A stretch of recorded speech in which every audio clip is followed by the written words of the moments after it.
bring you greetings from my president, who is supposed to give the keynote address here, Dr. Akumi Adesina. I also make a disclaimer. There is no way I'm going to talk like him. Don't expect me to have the same oratory skills or the same forceful personality or passion like my president. He is Dr. Adesina. I am Matthew Fregene. But one thing you can be sure about is that I'm very passionate about cassava. Cassava is a very interesting crop in the sense that, it's one crop that you start working on and you never want to leave. No matter where you go, you always circle back. Ask Joe Tome. He will tell you that he can never leave cassava, no matter how hard he tries with beans. I like to just describe what I'll be talking about. We all know African agriculture is not performing at the same level of agriculture in other parts of the world. Then I'll talk about the bank's initiative to turn us around, Feed Africa. And some of the flagships of Feed Africa, one of which is the Technologies for African Agricultural Transformation, TAT, that is supporting cassava as one of the 9 commodities. Then I want to share you my own ideas about how to industrialize cassava in Africa based upon experience, and then also some policies. Government is important. You may not like government, but government is important because government policies matter about how to industrialize cassava in Africa. I need to say something before I even start the presentation. First and foremost is that this presentation is about, it's almost like a discussion. I want us to discuss and say, like Professor Akoreda said, how can we put food in people's stomachs, money in people's pockets, and leave the materials and methods, for historians to decide. So the African Development Bank is Africa's premier development finance institution. It was started in 1964. It has AAA credit rating. Its authorized capital is $105 billion. It's like a small World Bank, but it's a really strong bank. We have 5 priorities, the first being Light Up Africa, energy, the second being Feed Africa, that we'll talk about today, the third being Industrialize Africa, Integrate Africa, and lastly, improve the quality of people of Africa. Well, this is a slide that all of us agree with, and it's been said over and over again. Why is the average yields of crops in Africa compared to the rest of the world a third or even less than? And this is for cassava. Low agricultural productivity and value addition are at the heart of the insecurity, the unemployment, and the poverty that is ravaging most of rural Africa. It's because people cannot make enough money off what they do. And most of them are farmers. What's the implication? There's a rising import bill. Today, we import $35 billion worth of food. It's projected to grow to $110 billion by 2025. It puts pressure on currencies. The balance of payments becomes difficult because people export low-value, high-volume commodities like Ghana exports $2 billion worth of cocoa and imports $2 billion worth of chickens and rice and maize. Unacceptable. Well, we have a good example from Asia. Asia used to be like us in the 60s and 70s. And even China as late as the 1980s. But a combination of policies, a combination of technologies, especially food production technologies, and a combination of finance turned things around in Asia. And we believe that we can also do that also for Africa. But just to show you some statistics, 60% of African population on an average are involved in agriculture, but the GDP contribution from agriculture is only 25%. That is a perfect example of an underperforming sector. Less than 30% of our harvest gets any value added to it, compared to 98% in the developed world. Also, value addition. We only, on an average, add $40 to every ton of food we produce, compared to $180 elsewhere. Food in many countries, even in Colombia, It starts as maize, it ends up as cornflakes. If you look at the value added to that maize, it's about $180. In Africa, it starts as maize, maybe ends up at milled maize, very, very low value addition. There is a guy called Stephen Hackblade, Michigan State University, one of these big thinkers on African agriculture. He looked at several examples of huge success in African agriculture. He looked at cassava, he looked at maize, and looked at a couple of other crops. And he found that there were two factors of success. One was productivity, increased productivity, on-farm and post-farm gate. And the other one was market access, created by market incentives. He has a brilliant paper that you can read. But those two factors, he said, must be present. Otherwise, you don't get agricultural growth. So I'm going to talk very briefly about Feed Africa and then the goals of Feed Africa. The goals of Feed Africa are first and foremost to end rural poverty. Extreme rural poverty. That's lower than $2 per day. The other goal is to eliminate hunger and malnutrition. A third of African children are malnourished. They don't get enough nutrients, so they are either shorter than the normal height or lighter, and that affects their performance as adults. The third goal is to become a net exporter of agricultural commodities. It doesn't make sense for Kenya to import maize when Kenya can produce all the maize it wants and feed chickens from that maize and even export some of it. The third is to move Africa up agricultural value chains. Côte d'Ivoire and Cameroon and Ghana, they are big exporters of cocoa beans. They account for 70% of cocoa bean export. But they only account for 6% of global chocolate industry, which is about $110 billion. So they only account for like $6 billion. That is not acceptable. The status of today, as I've said before, 49% of Africans are hungry or live under $2 a day. The children, a third of them are underweight. We import so much food. We export low value, produce and then import, food to eat. We have to change that. Below there, you have some targets that we have set for ourselves. I won't go into that in details, but I'm sure this presentation will be made available to people who are interested. So what is Feed Africa trying to do? It's a value chain approach. In the sense, it goes from farm all the way to fork. It also takes an agroecological approach because we recognize that across regions of Africa, you do have very similar agroecologies of climates and even soils. So it takes both a value chain and an agroecological approach. This is just one example. The savannas, vast areas of Africa, an estimated 400 million hectares. It stretches across 25 countries, but only 10% of the savannas are used at all. 10%, think about it. Savannas, like in Brazil, or like in other parts of the world, or like in Argentina, have been used to produce maize and soybean and chickens that has driven those countries to the top global food producers of the world. But here, it's home to 136 million extremely poor people. Nothing is being done with the savannas. The bank has said it's unacceptable. So the bank has brought in Brazilian and Argentinian companies to take a look at the savannas and see how we can begin to bring science and technology to produce food, maize and soybean and poultry, and turn the savannas into bread baskets and turn them into regions of prosperity. So that's just one example of what Feed Africa is doing. But I'm going to talk about Technologies for African Agricultural Transformation today, or TAT.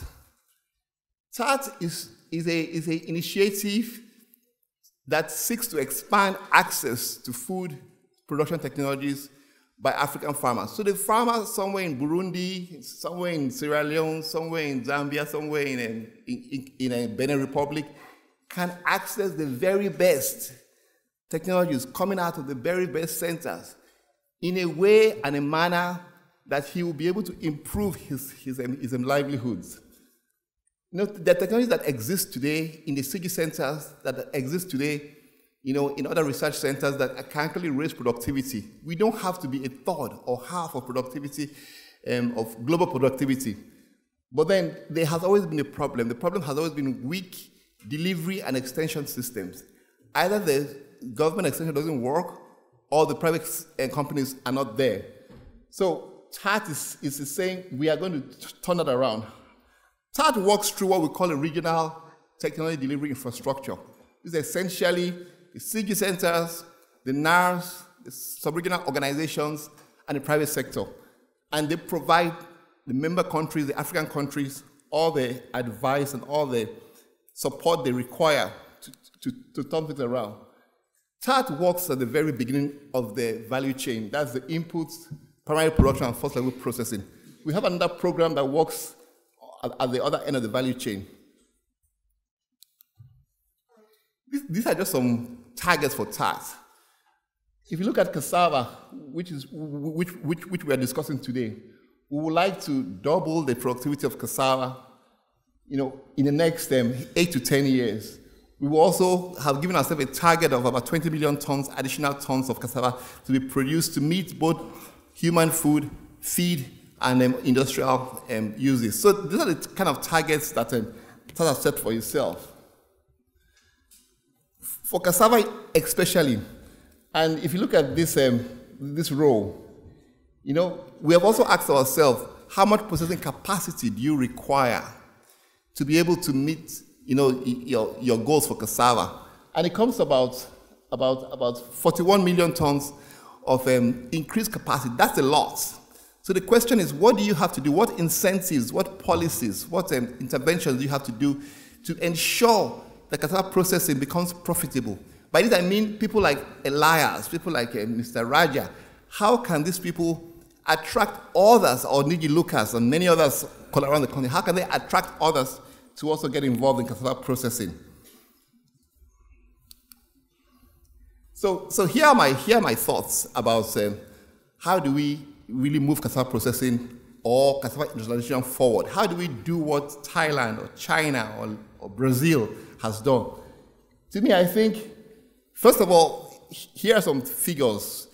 If we transform the cassava value chain and just meet only import substitution, I'm not talking of even internal consumption, just what we import, we would redirect $1.2 billion of what is being spent today to import starch and sweeteners and other things that we can produce locally. We will redirect that into African countries. That's a huge amount of money that is going into the pockets of rural people. So there is a really strong reason for doing this.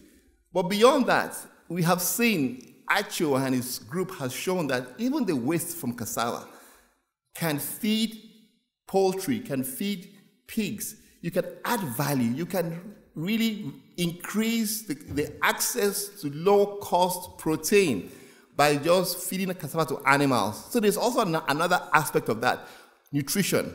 There's another aspect of that, of just expanding the access of people to low-cost chicken and pork.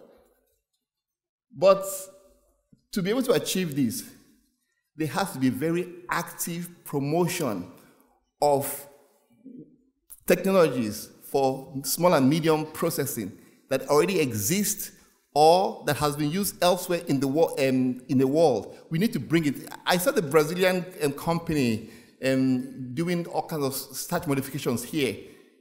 Very, very interesting stuff. How do we put cassava flour on the market that can be used for baking without having to add wheat flour to it?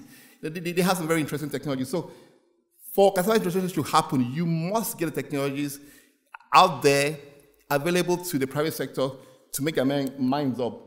But here's a second half of the story. The driver of industrialization is high productivity and high starch content cassava varieties. That's the sine qua non. Mr. Adul of TTDI in Thailand told me a story. He said in 1993 or maybe earlier than that, there was a big problem in Europe with the imports of cassava chips from Thailand.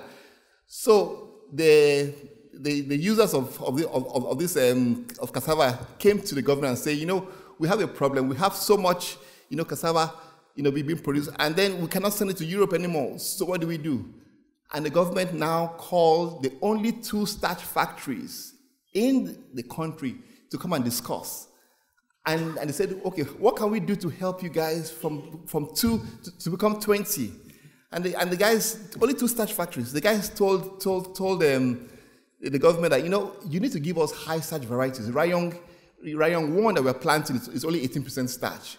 But with 18% starch, we don't make money with that kind of starch content. So the government went back, spoke to Cassava University, spoke to SIAT, and came back with KU 50, 28% starch. Those 2 factories went from 2 to what? 200 today. That is the kind of driver we're talking about. That is how you industrialize a crop. When the comparative, advantage of producing that crop, outperforms any other thing close to it. By just adding 10 percentage points of starch content to varieties in Thailand, it completely changed the industry. So we also have to think about that. We need Alfred Dixons and the Henasa Badgers of the world and the Edward Kanjus and the Morag Fergusons of the world to actually give Africa a variety, not that will have 28% in October, but in February when the rains begin, it will drop to 15%. That doesn't work for us. Because then alas, we have to shut down in February, otherwise it's running at a loss.